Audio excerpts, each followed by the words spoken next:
On vous souhaite la bienvenue à ericlatour.com. Dans quelques instants, on vous parle d'un défi dans le désert pour une courtier immobilier de la région. Et tout ceci pour une bonne cause, pour la cause de la maison INA pour les femmes violentées. Mais d'abord, parlons de famille, parlons d'enfants, parlons de développement social, parlons des travailleurs, avec un invité tout spécial, le ministre de la Famille, accompagné du député Jean Rioux.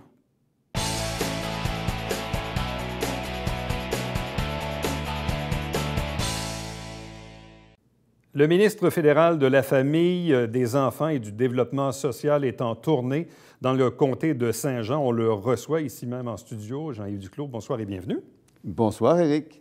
En compagnie du député fédéral de Saint-Jean, Jean Rioux. Bonsoir, bienvenue. Bonsoir. Bon, que nouveau, dans le fond, l'honneur de votre présence aujourd'hui dans le comté de Saint-Jean? Est-ce que c'est pour libérer des bonnes annonces dans le paysage politique du comté? Il y a deux raisons. Tout d'abord, vous savez comme moi, Éric, que c'est une très belle région. Donc, venir à Saint-Jean, c'est toujours un grand plaisir. Moi, je pourrais vous compter toutes sortes de facteurs qui m'amènent à avoir du plaisir à venir ici. Mon fils, notre plus vieux fils, était cadet ici. On est venu souvent faire du vélo dans la région. Mais la vraie raison, comme ministre et comme député, c'est parce qu'on a des très belles annonces à faire, des annonces pour les familles de la classe moyenne à l'échelle du pays. Mais la région de Saint-Jean, c'est vraiment une région par excellence de classe moyenne. Fait que les investissements pour nos enfants et nos familles, pour nos aînés, dans l'infrastructure verte, dans les transports, dans l'innovation. On sait que la région de Saint-Jean est une région qui innove beaucoup, qui est tournée vers l'avenir, des emplois prometteurs et durables. Donc, toutes sortes de belles raisons d'être ici. Bon, Jean Rioux, on s'est vu il y a quelques semaines pour parler des principaux faits saillants du budget. Il y avait évidemment des morceaux là-dedans qui touchaient la famille en tant que telle. Dans une région au tissu social et démographique comme le comté de Saint-Jean, en quoi les annonces liées à la famille et au développement social sont-elles bénéfiques pour les citoyens du comté de Saint-Jean? Bien, je pense que l'allocation canadienne pour enfants est l'exemple type. C'est une allocation finalement qui est maintenant non imposable. Et les familles reçoivent en moyenne 500 $ par enfant dans la région ici. Donc, c'est un montant important qui a changé la vie des familles qui sont capables de réaliser les espoirs pour leurs enfants. Et moi, le meilleur témoignage que j'ai eu ici dans la région, c'est les centres de bénévolat et de partage qui me disent on a beaucoup moins de familles qui viennent chercher des paniers de victuailles maintenant depuis que la mesure a été instaurée. Mais dans le budget, on a aussi de l'aide aux travailleurs qui travaillent au salaire minimum. On a aussi de l'aide pour les acheteurs d'une première maison. Donc, je pense que je vais laisser la chance au ministre de nous expliquer ces deux nouveaux éléments du programme. Juste pour compléter sur l'allocation pour les enfants, en quoi c'est différent du portrait que les Canadiens avaient auparavant? C'est très, très différent. Le système actuel, c'est un système qui est simple pour les familles. C'est un chèque par mois, non imposable. Pas besoin d'attendre la fin de l'année fiscale pour recevoir de l'argent. C'est simple pour le gouvernement à administrer aussi parce que c'est une seule mesure. Puis c'est équitable pour tout le monde. C'est 9 familles sur 10 qui en profitent. La seule famille sur 10 qui n'en profite pas, c'est une famille qui fait de très bons revenus. Donc, on arrête d'envoyer des chèques à des familles qui n'en veulent pas puis qui n'en ont pas besoin non plus. Et c'est 200 $ de plus par mois en moyenne que l'ancien système pour les familles, les 9 familles sur 10 qui en reçoivent. Quelles sont les règles d'admissibilité?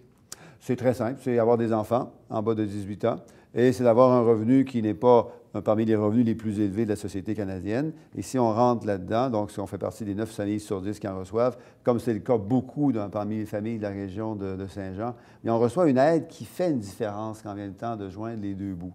Mais ça aussi, non seulement ça aide les familles de la classe moyenne, mais ça réduit de presque 40 % la pauvreté des enfants au Canada. Ça donne lieu au plus bas taux de pauvreté parmi les enfants qu'on n'a jamais vu dans l'histoire du pays. Bon, Jean Rioux nous parlait aussi de l'allocation pour les travailleurs. Qu'est-ce que c'est en tant que tel? Qui se classifie pour cette aide-là? 2 millions de travailleurs à faible salaire en profitent depuis le 1er avril 2019, donc depuis quelques jours. Ça fait deux choses. Ça les aide parce que même si on travaille parfois très fort, à un salaire toutefois modeste, c'est parfois difficile de joindre les deux bouts. Donc, c'est 2 millions de travailleurs à faible revenu au Canada qui en profitent depuis le 1er avril. Il y a 75 000 de ces travailleurs qui sortent de la pauvreté en raison de cette mesure-là. Donc, ça les aide et ça les encourage aussi à rester sur le marché du travail.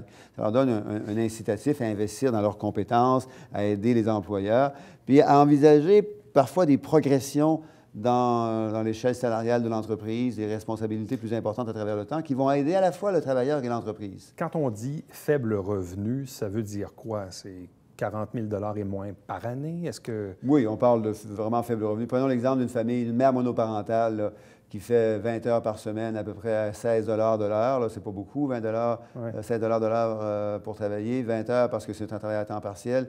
Bien, elle va aller chercher jusqu'à 200 par mois non imposables pour l'allocation canadienne pour les travailleurs. En plus de ça, si elle a 2 enfants, elle va aller chercher un autre 1 000 par mois non imposable de l'allocation canadienne pour les enfants. Et ça lui donne 1 200 à cette maman monoparentale qui travaille très fort et qui en arrache pour joindre les deux bouts. 1 200 pour prendre soin de ses enfants. Donc, l'un n'empêche pas l'autre, c'est-à-dire qu'on peut recevoir l'allocation pour les familles, mais aussi celle pour les travailleurs. Tout à fait. Donc, pour les familles, c'est pour aider les familles avec des enfants. Puis pour les travailleurs, c'est pour aider les travailleurs avec ou sans enfants qui font des petits revenus puis qui ont de la difficulté à sortir de la pauvreté par eux-mêmes. Jean? Oui. Et moi, je pense que c'est une fierté que le gouvernement on a implanté ces mesures-là, puis je pense que Jean-Yves, tu dois en être très fier, parce qu'il y a un résultat qui est très significatif de ces 2 mesures-là, c'est qu'il y a 826 000 personnes qui ne sont plus sous le seuil de la pauvreté au Canada. Juste d'avoir fait ça dans les 3 dernières années, je pense qu'on doit être très fiers comme Canadiens d'avoir une société qui est inclusive et de n'être plus aligné sur le modèle américain où est-ce qu'on a le plus grand écart de revenus au monde. Et c'est ce qu'on connaissait avec l'ancien gouvernement. On a voulu que l'ensemble de la société, tout le monde soit capable de s'épanouir. Et Jean-Yves en est une bonne partie par ses politiques. Quand on parle des travailleurs à faible revenu, même tantôt vous faisiez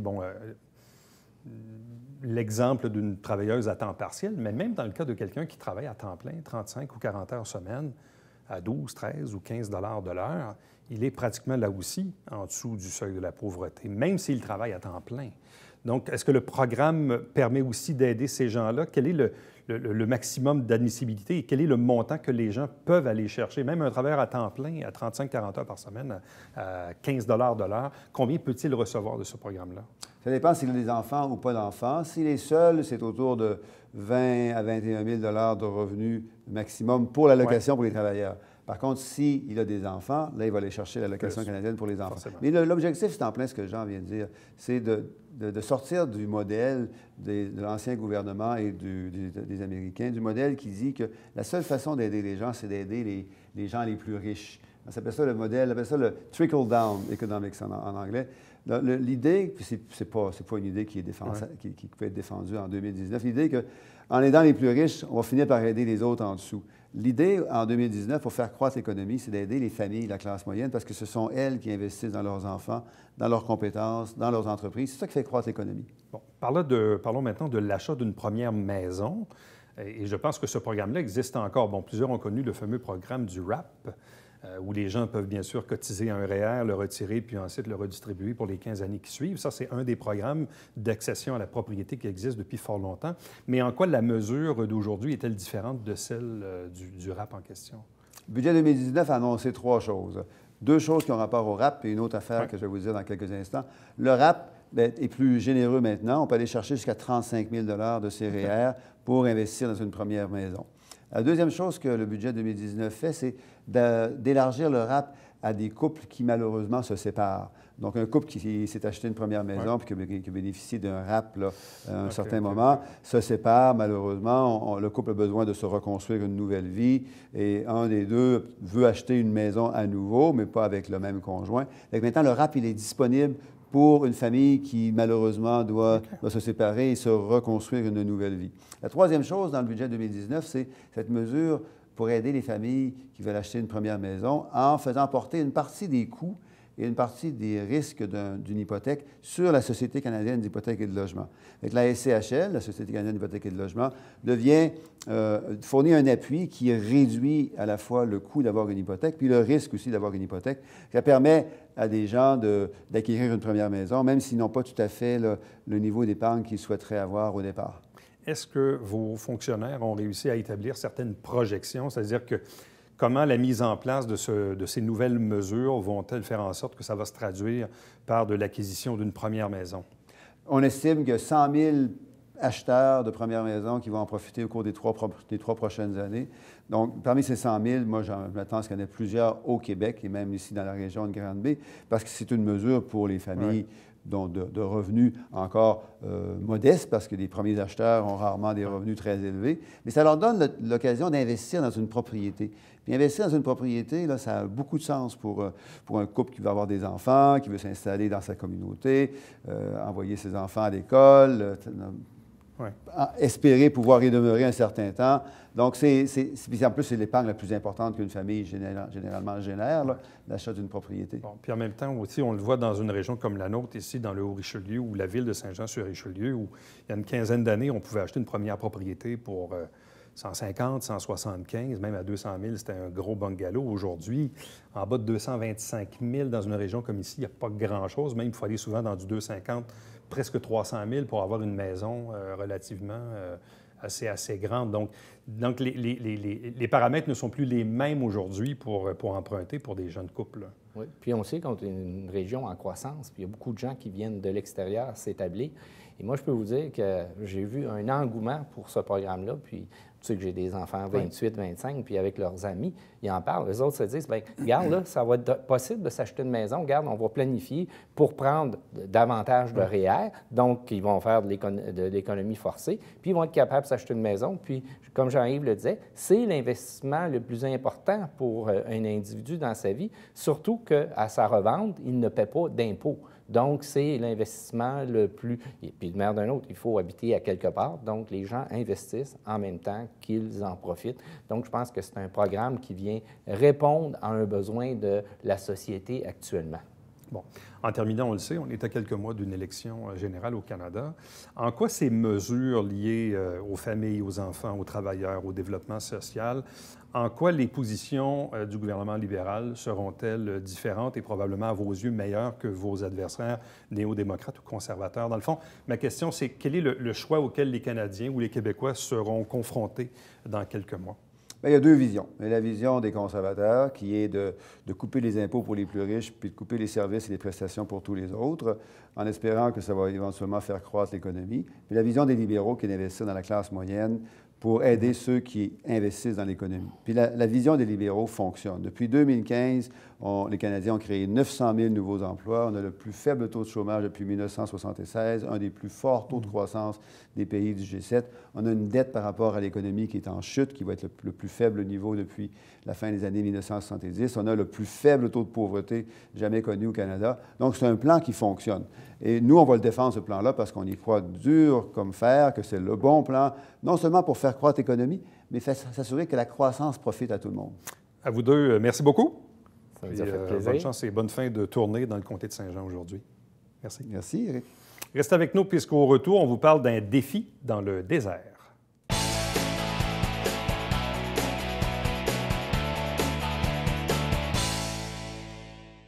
Mesdames et messieurs, bonjour et bienvenue à la Justice entre nous. Mon nom est Serge.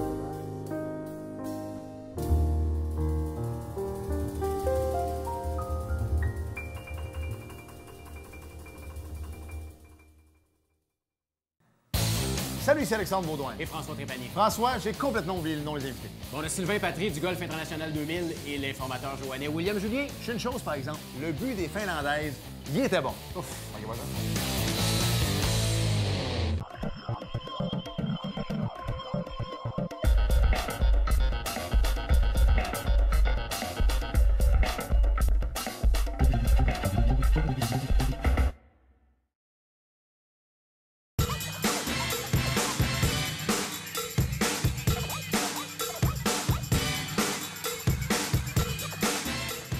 Dimanche, 9h30, Télé Bingo, on vous attend.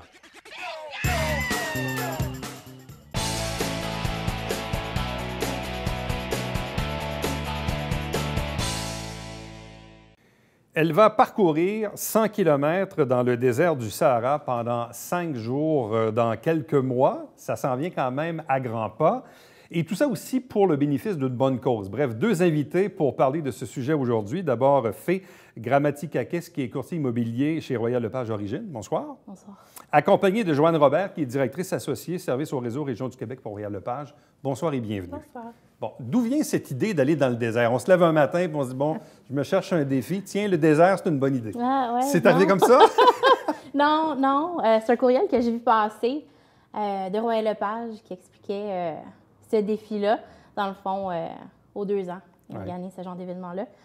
Je me suis inscrite, puis quand j'ai eu la réponse qui m'a avisé que j'avais été acceptée, là, on se dit, qu'est-ce que j'ai fait? Ben, c'était un peu ça. J'étais super contente. Je voulais le crier à tout le monde. Puis après ça, je me suis dit, oh my God. Mais qu'est-ce qui nous interpelle dans un défi comme ça? Bon, on voit le courriel passer, OK, c'est le fun, on s'inscrit. Oups, ils nous ont retenus. Mais là, après ça, on dit, OK, on s'embarque dans quelque chose. Là. Bien, je dirais que qu'est-ce qui m'a motivé le plus à embarquer, c'était surtout le timing. C'est pour le défi, c'est un défi personnel. Il y a la cause qui est super importante, mais on s'en va quand même marcher 100 km dans le sable, dans le désert, à la chaleur. Moi, au printemps passé, je me suis réveillée un matin, puis je regardais dans le miroir, puis je me reconnaissais plus. En tant que parent, on vient que la vie passe tellement vite, on voit pas le temps passer. Puis je me suis dit, merde, excuse-moi. C'est plus moi. Et je me suis remis à l'entraînement et tout ça. Puis quand j'ai vu l'annonce pour le défi passé, je me suis dit, wow. Là, on n'a pas le choix, c'est ça? Ben, mais ça allait super bien là, depuis le printemps passé. Mais je me suis dit, ça serait vraiment génial de s'entraîner vraiment pour quelque chose. Puis finalement, je suis super contente d'avoir pris la décision, d'avoir embarqué. Parce que non seulement l'aspect physique, l'aspect mental, l'aspect de la vie de fond pour la cause, c'est vraiment un tout. Je suis super contente d'avoir. Et quelle est la cause qui est associée à ce défi dans le désert? C'est la fondation Un toit pour tous. Royal Lepage est la seule agence immobilière qui a sa propre fondation. Les fonds vont vers les foyers pour femmes victimes de violences conjugales. Oui. Vu que je suis courtier à Saint-Jean, les fonds amassés vont aller vers la maison INA. INA. Oui. Fait que j'ai Joanne ici qui va pouvoir vous en parler un peu plus. Bon, qu'est-ce que c'est la fondation, juste Un toit pour tous? En fait, la Fondation, ce qu'elle fait, elle aide toutes les maisons, c'est pan-canadien. Okay. Donc, on aide les maisons d'hébergement pour femmes victimes de violences en organisant des activités. Il y a aussi le programme de dons de commission auquel plusieurs courtiers sont inscrits. Donc, à chaque fois qu'ils vendent une propriété, il y a une partie de leur commission qui va directement à la Fondation. Il y a aussi des activités qui sont organisées comme les défis. C'est le 3e défi cette année. Excusez, je vais prendre mes notes. Il y en a eu, il y en a eu 2 autres. Il y a eu Machu Picchu en 2015 et il y a eu le défi Islande en 2017. Juste ces 2 activités-là ont recueilli près de 1,1 million de dollars. Donc, c'est énorme comme levée de fonds. Et ce que la Fondation fait, c'est qu'elle fait l'administration de tous ces montants-là. Alors, quand quelqu'un fait un don puis qu'il a droit à un reçu d'impôt, la Fondation va administrer tout ça et va redonner 100 de l'argent amassé à la maison d'hébergement. Donc, la maison d'hébergement n'a pas à payer un comptable, là, si on veut, pour faire l'administration de tout ça. Donc, c'est vraiment... Est-ce qu'on connaît un peu l'historique derrière la mise sur pied de cette fondation? Pourquoi Royal Lepage a mis sur pied cette fondation et pourquoi cette cause-là? Est-ce que... Bien, en fait, je pense que peut-être c'est que la raison primordiale, c'est que les courtiers travaillent à donner un toit à leur clientèle. Puis, la maison Un toit pour tous, c'est que les femmes qui n'ont plus de toit sécuritaire, bien, il y a aussi un lien dans le sens que les courtiers travaillent à eux aussi à leur redonner un toit sécuritaire. Donc, ça a été fondé en 1998, puis jusqu'à maintenant, on a ramassé 30 millions de dollars. Puis, il y a des programmes d'éducation aussi qui sont mis sur pied. On est un membre de Fort R, qui appelle. C'est une fondation qui s'occupe d'éduquer les jeunes à avoir des meilleures relations là, pour que dans le futur, tout ça aille mieux. Là. Et là, comment quelqu'un qui regarde ça dit « Moi, je veux faire ma part », comment on peut encourager le défi de Fay pour qu'ensuite l'argent soit amené à la Fondation Un toit pour tous, pour qu'elle soit ensuite redistribuée à la maison INA, ici à Saint-Jean-sur-Richelieu? Comment les gens peuvent-ils effectuer leur don ou leur aide? On a un site Internet. Bien, en lien avec la Fondation, les gens peuvent faire un don directement à la Fondation Un toit pour tous sur Internet, je crois. Oui. Les gens peuvent en faire. Nous, pour le défi dans le Sahara, les gens, on a un site web pour le défi en particulier. Donc, sur ma page Facebook, c'est là qu'il y a la plupart des informations. Là, donc, à partir de votre page Facebook, on a le lien, tout ça. Oui, et exact. Donc, les gens peuvent faire un don directement. J'ai aussi différentes levées de fonds que j'organise, qui ont été déjà faites et qui s'en viennent là, dans les mois à suivre. Qu'est-ce que ça demande comme préparation? Plus que je pensais. C'est-à-dire? Je sais que les gens sont tellement sollicités. Il n'y a pas de cause qui est mauvaise. Mais on va chez Bureau en gros, on se fait demander $1 ou $2. Fait qu'à un moment donné, je pense que les gens le voient plus, ou sont plus portés à vouloir donner. Fait que c'est moins évident que je pensais. L'aspect levée de fonds, beaucoup de gestion, beaucoup de temps. Puis en étant courtier immobilier, c'est sûr que de janvier au mois de mai, juin, c'est déjà pas mal occupé, là. Fait que c'est de la gestion, c'est de l'organisation, beaucoup d'organisation. Est-ce qu'il y a une préparation physique et mentale? Préparation physique, oui. Depuis que je sais que je vais, je m'entraîne pas mal plus. Je m'entraînais déjà 4-5 jours par semaine. Là, j'ai augmenté la cadence un peu. Quand je peux, j'en fais plus. Des fois, c'est le temps qui manque, là, mais comme je disais, c'est de s'organiser, c'est de se lever un peu plus tôt le matin puis trouver le temps pour y aller. Fait que c'est... ouais. Donc, le départ le 18 novembre. Oui. Dans quelques mois. C'est demain, ça, finalement. C'est ça, hein? C'est dans quelques mois. Mais là, est-ce que vous faites ça tout seul ou si vous êtes accompagné, vous êtes dans une équipe? Oui, on est 9 du Québec qui le font. Il y a 4 groupes de... Combien de courtiers? 40 courtiers à peu près? 4 groupes de 40? Vous êtes 200 au total, si je me souviens bien. 120, excuse-moi. Okay. Mais ce sont tous des gens de Royal Lepage, c'est ça, les participants? Oui. OK, donc vous êtes 9 courtiers du Québec qui participent donc au défi de cette année-là. Oui. Donc, on se rend là. Il y a 4 départs différents. On part à une journée d'intervalle. On arrive à Marrakech le 18. On a 2 jours pour s'adapter au décalage horaire. On va visiter, le Maroc un peu. Bien évidemment. Oui. Ensuite, on part. On a 5 heures à faire pour se rendre au village de départ. Ensuite, on part en 4x4 pour 4 heures pour se rendre dans le désert là, du lieu où on va décoller. Puis, on va marcher en moyenne 20 km par jour. On va dormir dans des tentes la nuit. Et la nuit, c'est pas chaud, là. Non. Il fait chaud le jour, mais la nuit, c'est assez froid quand même. Oui. Ça descend, je ne sais pas combien. En bas du point de congélation, je crois. Oui, ça prend des sleeping bags quand saison. Là. Mais marcher quand même 20 km par jour dans le sable, le sable n'est pas dur, là. Je veux dire, ça doit être assez forçant quand même. Sûrement. Ah oui, on va à la plage, puis on se tente après. Avez-vous regardé des vidéos là-dessus? Je ne sais pas, un peu, j'ai allé chercher de l'information. Oui, bien, Royal Lepage a partagé une vidéo justement, là, parce que la compagnie qui organise ce défi-là en organise partout dans le monde. Donc, celui dans le désert du Sahara se fait déjà pour différentes organisations. Fait que oui, j'ai pu voir, là, mais ça a l'air génial. Bon, avez-vous déjà parlé ou rencontré des collègues avec qui vous allez y aller? Oui, ceux du Québec, on s'est rencontrés pour une photo. Au gala de Royal Lepage, justement, en février. Puis, c'est une belle gang. Bon. Revenons maintenant à la Fondation, parce que quand même, elle existe depuis longtemps. C'est des sommes importantes qui sont amassées pour une cause, évidemment, qui est noble.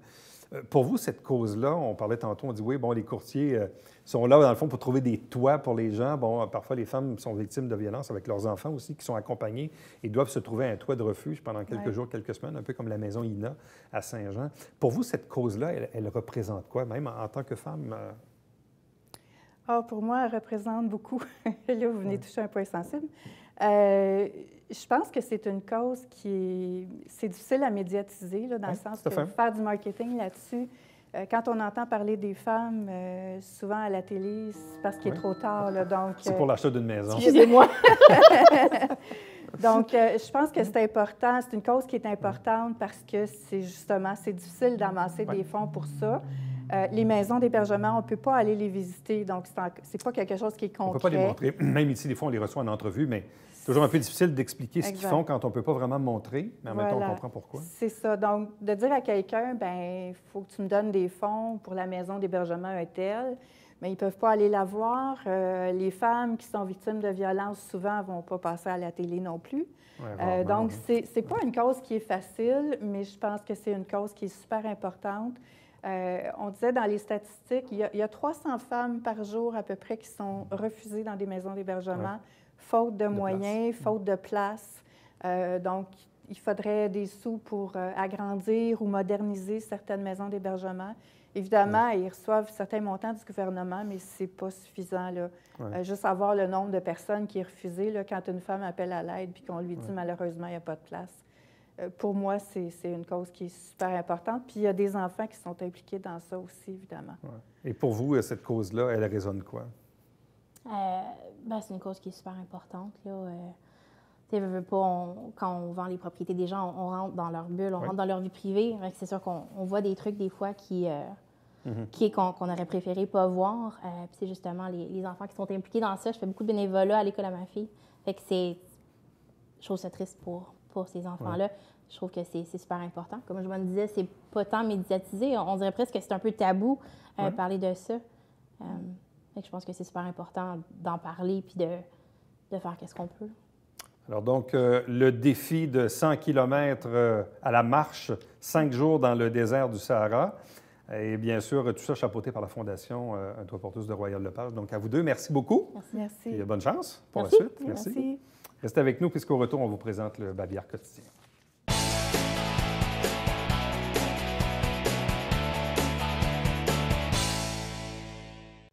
Petite note de Compo Richelieu, à l'occasion du congé pascal, il n'y aura pas de changement au niveau des collectes des ordures ou encore du recyclage. Et on vous rappelle que depuis le 1er avril, maintenant, on est revenu aux semaines pour la collecte des ordures. Chaque semaine, des extraits des travaux du Conseil via l'émission Saint-Jean-sur-Richelieu. Chaque dimanche matin, 9h30 en direct. C'est le Télé Bingo. Et il y a 30 dépositaires dans la région pour acheter vos livrets un peu partout. Prochain rendez-vous pour nous, c'est demain. Bye-bye.